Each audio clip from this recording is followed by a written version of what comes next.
Now, I want to move on to another issue that's really fascinating me. Fascinating? It's just frustrating me, actually. Australia is pushing to hold the Taliban to account following its crackdown on Afghan women's freedoms.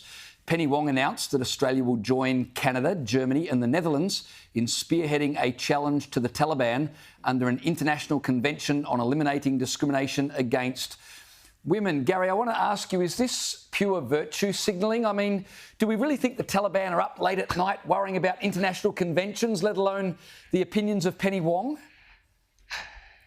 Look, I don't think many Australians are up worrying about the opinions of Penny Wong either. Look, Penny Wong is in a dreadful mess right now. She doesn't know what she's doing on multiple fronts, and this is just another one of them.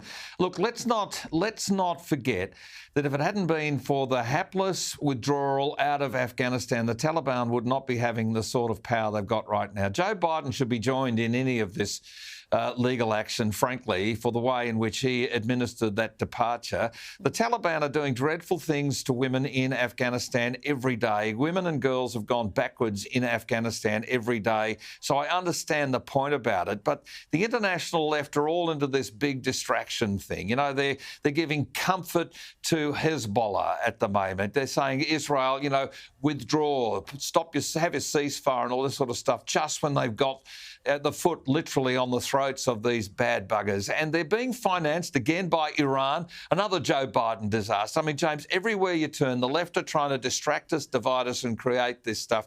No, they're not going to be worried about legal action. I mean, they're hardly going to comply with any result. What court's going to do it? But we can all agree that they are bad to women and girls. And I think that is something Australia should have a view on. So, you know, part of me says yes, but a lot of me says this is just a complete waste of time and money, a waft tam.